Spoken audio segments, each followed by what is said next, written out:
Patapos na naman pala ang buwan ng June. Parang kailan lang. Ang bilis talaga ng panahon. Sabi nila, push your limits. Sa totoo lang, ganun din ako minsan. Kapag kaya pa, kapag may natitira pa, gusto ko pang humirit. 9 na buwan na rin pala ang nakakalipas nung nagsimula akong tumakbo.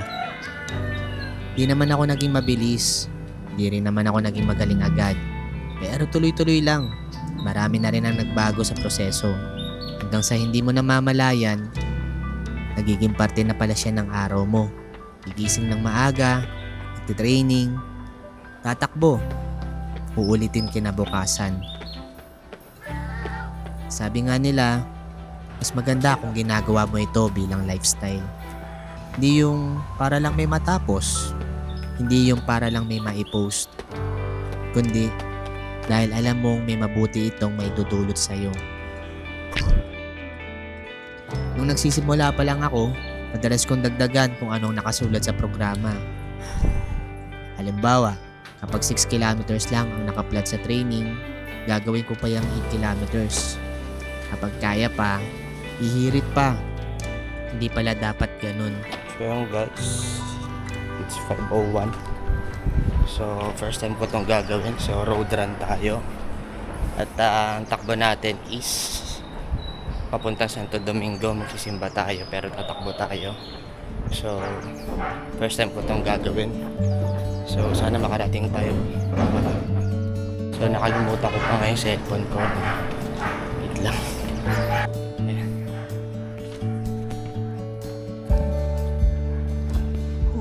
Ayan, tara, let's go. So, bali sabi sa mapa, ang total distance niya, kulang-kulang 10 kilometer. Para nasa 9.7 ata. Well, malaman natin dito. Let's go. Sana medyo maganda yung bigay ng heart rate sa akin. Parang kulang ata ako sa tulog. Kapatang 6, pero maaga ako natulog eh. Baka late lang na-detect ng relo ko. So, yun. Pero habang tumatagal, may mga bagay kang unting-unting naiintindihan na hindi lahat ng araw pare-pareho. May araw na malakas, may araw na hindi. Oo, hindi na mabigyo na tayo boy.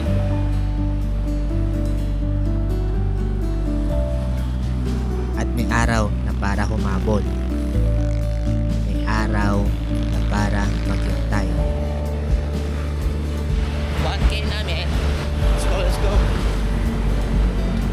Pareho silang mahalaga. Hindi dahil mahina ka, kundi dahil natututo kang makinig sa katawan mo. Umispeto sa proseso, at minsan sa sarili mo na rin.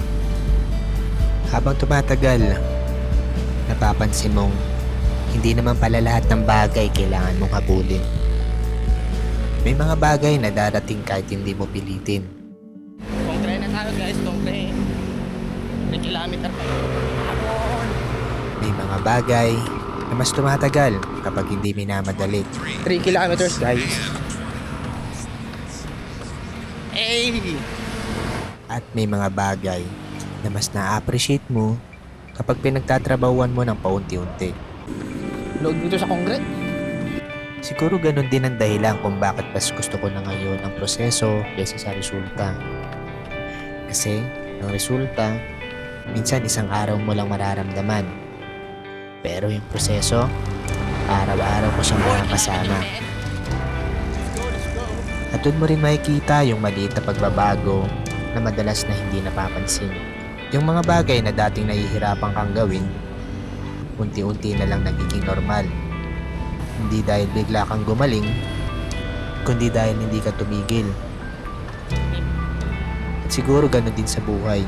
Hindi naman palagi malalaking hakbang ang nagpapalayo ng nararating mo. Munis na tayo men, munis na.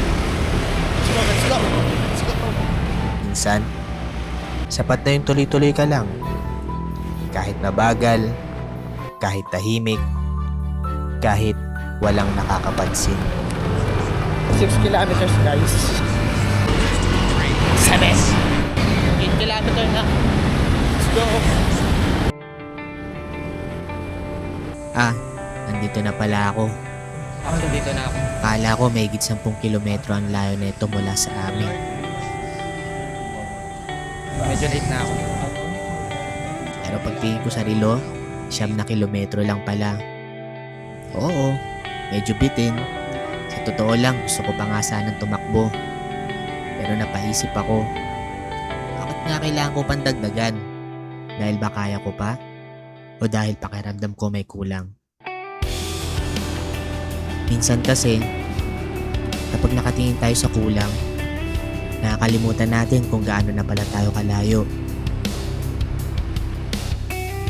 Para sa iba, baka hindi ganun kalayo ang 9 na kilometro.